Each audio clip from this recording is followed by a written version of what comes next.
All right, let's go, Chiefs Kingdom. This is it, the final mailbag before the 2025 NFL Draft, and man, you've been lighting it up. Seriously, the questions that came in this week, pure fire. If you're new around here, let me break it down for you. The mailbag is when we turn the mic over to you, the die-hard fans, and dive deep into the biggest rumors, wildest scenarios, and boldest hopes for the Chiefs heading into the draft. And let me tell you, the energy right now, it's electric. The closer we get to draft night, the more intense everything becomes. Every mock draft, every rumor, every tweet from an insider, it all feels massive. And your questions reflect that. We're talking potential blockbusters involving superstars, big-time moves up the draft board. And of course, the age-old debate. Do we go best player available or fill the biggest hole? You guys aren't holding back, and we love it. From crazy trade proposals to bold predictions about Brett Veach's next masterclass, it's clear one thing hasn't changed. Chiefs Kingdom is as passionate as ever.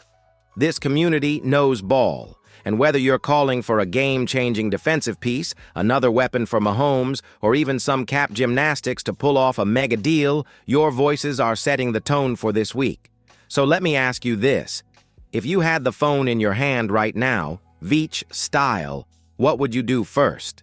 Trade up, hold firm at 31, or maybe go full Madden mode and land a superstar like TJ Watt or Jalen Ramsey? Drop your answer in the comments. And hey, let's throw in a poll while we're at it. What do you want the Chiefs to do in round 1? Trade up, stay at 31. Trade down, go get a star. And before we jump into some wild rumors and potential blockbuster trades, here's a quick reminder. If you love the Chiefs as much as we do, make sure you hit that subscribe button and turn on the bell. We're pushing toward 4,000 subscribers, and your support helps us keep growing this incredible community. Let's get into it. All right, Chiefs Kingdom. Let's get into one of the hottest topics from the mailbag, TJ Watt. Yeah, that TJ Watt. All-Pro, Defensive Player of the Year, sack machine, nightmare for QBs, and the name that's now swirling around Kansas City like wildfire. So let's break this down. A fan asked, could the Chiefs actually make a move for TJ Watt? And listen, on paper, it sounds insane. But is it totally out of the realm of possibility? Maybe not. Here's the deal. Watt's cap hit is no joke, but it's not impossible. If Veach wanted to get creative, and let's be real, when does he not? There's about $12 million in cap space to work with, and that could grow depending on post-draft moves. It wouldn't be easy, but it could happen. It all comes down to compensation. Would the Chiefs give up a first and a third? Would the Steelers even entertain that? Who knows? But Pittsburgh is in a mini rebuild mode, and if they're thinking about getting younger, they might listen if the price is right, especially if Watt himself is open to a fresh start. From a football standpoint, this would be a monster move. Pairing TJ Watt with Chris Jones? That's just unfair. You'd instantly have the most fearsome pass rush in the AFC, maybe the entire league. It's the kind of deal that could tilt the balance of power, again, in Kansas City's favor. But, and here's the catch, you're giving up serious draft capital, and you've still got holes to fill.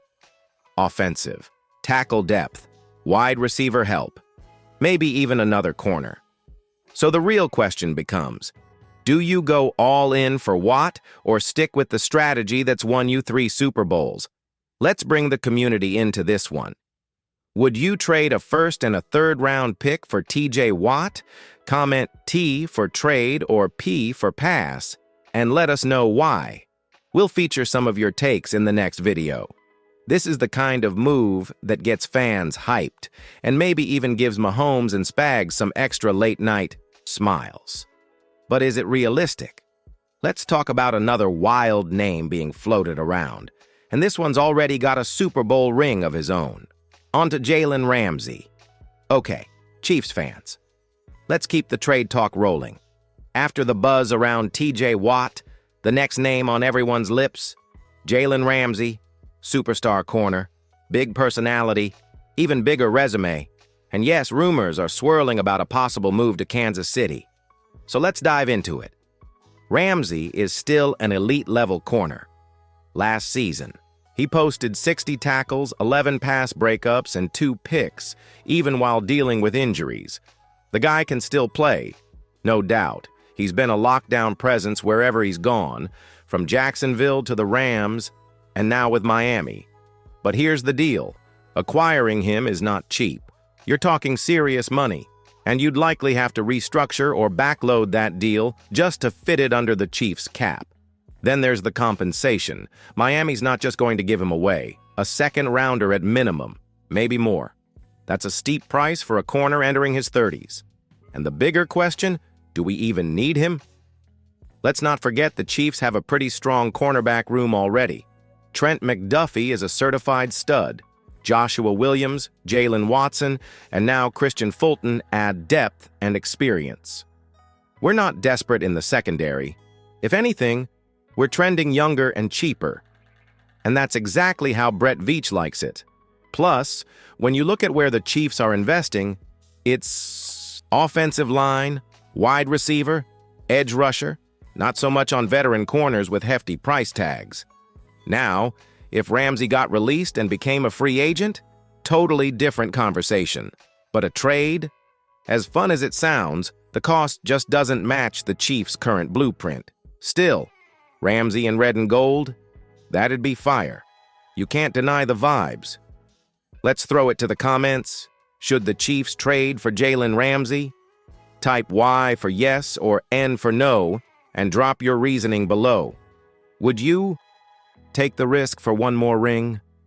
And hey, if you're enjoying this breakdown of the biggest Chiefs rumors heading into the draft, don't forget, hit that like button, subscribe to Total Chiefs, and turn on notifications so you never miss a minute of Kingdom content.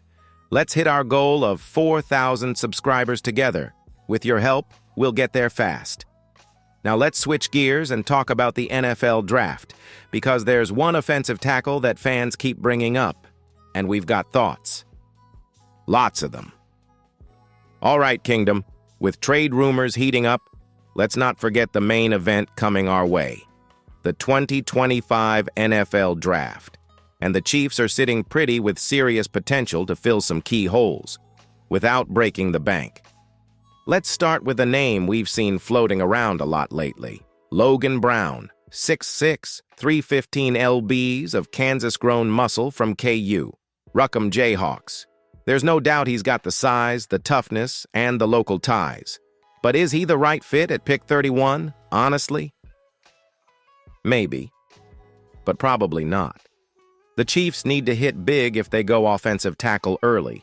And with names like Patrick Paul, Amarius Mims, and Kingsley Suamataia potentially still on the board, Brown might not offer the value Veach is hunting for. He's got heart, but his tape is inconsistent. And you don't want another developmental project when Mahomes is in his prime. Now let's talk about a fan-favorite name that keeps popping up in our comments. Devin Neal. This kid checks every box. Local Zaisa, star from Lawrence, lifelong Chiefs fan, and a do-it-all back. Speed, hands, vision, and character. If he's still there on day 3, that's a slam dunk. Neal could thrive in a backfield rotation with Pacheco and potentially Clyde Edwards-Helaire or another vet. He's also got that chip on his shoulder you love to see. Still, some analysts have him sneaking into day 2. If that happens, it's decision time. Value versus need. Do the Chiefs reach a bit for the hometown hero? Or do they stack talent elsewhere? Like wide receiver or pass rush, one thing's for sure, Veach loves day 2 steals. This is where he's found gems like Nick Bolton, Willie Gay Jr., and of course Pacheco. So don't be surprised if KC makes a bold move or even trades up to grab their guy. Speaking of bold moves, let's throw it to you. Which local college prospect would you love to see the Chiefs draft? Drop the name in the comments. Maybe it's Devin Neal, maybe it's Logan Brown, maybe it's someone flying under the radar. We'll feature some of the best takes in our next video. And hey, If you're new here or just haven't hit that button yet, subscribe to Total Chiefs and join the family. We cover every rumor, every mock draft, every roster, move like it matters because it does. Chiefs Kingdom never sleeps and neither do we. Let's crush that 4K subscriber goal together. Get ready, because in the final chapter, we're breaking down the free agent wild cards that could still shake up KC's offseason. One name, in particular, he's a hometown hero with something to prove. All right, Chiefs Kingdom, we've talked trades, we've talked draft. Now let's talk free agency, because there are still a few big names floating out there who could make a sneaky impact in Kansas City. And yes, one of them is Tyler Lockett. Let's start there. Lockett isn't the burner he once was, but the man can still ball out. Smooth routes, reliable hands, and maybe more importantly, leadership. This guy's a pro's pro, and he's Kansas City through and through. His dad played for the Chiefs. He played his college ball at K-State. And now, at 32, he might be ready for a storybook ending, winning a Super Bowl with his hometown team. Best part? He's affordable. We're talking $6 or $7 million range, well within KC's cap space. And with so many young WRs on this roster, a veteran like Lockett could be just the glue this group needs. Mahomes throwing to Rice, Worthy, Kelsey, and Lockett? That's scary. But he's not the only name. You should know. Let's talk Caleb Johnson, the bruising running back from Iowa.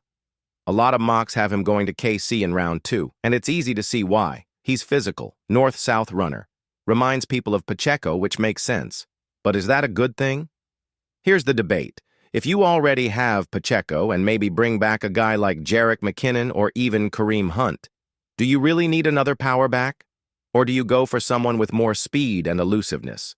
Johnson's a solid, prospect, no doubt. But if KC does pull the trigger on a running back, they might be better off grabbing a more dynamic playmaker, like Devin Neal, as we mentioned earlier. The other wild card name we've seen in the mailbag? Christian Fulton, the corner signed from Tennessee. This is a classic Veach move. Buy low on a guy with upside. Fulton was a second-round pick, played in big games at LSU, and if he stays healthy, he could absolutely earn a starting spot in this secondary. With McDuffie, likely to get a big extension soon, adding a guy like Fulton as depth or insurance for someone like Watson is just smart. So what's next for Kansas City? Let's hear your take. Which free agent should the Chiefs target next? Drop it in the comments. Lockett? A veteran D lineman? A dark horse nobody's talking about? Let's build the perfect roster together piece by piece. And hey, if you've made it this far, you're a real one. Join the Total Chiefs family. Hit that subscribe button, smash the notification bell, and let's ride together into the draft and beyond. We're on the road to 4,000 subscribers, and your click helps us keep bringing Kingdom fans like you the best Chiefs content on YouTube. Let's go win another ring, Chiefs Kingdom. Until next time, stay red, stay gold, stay loud.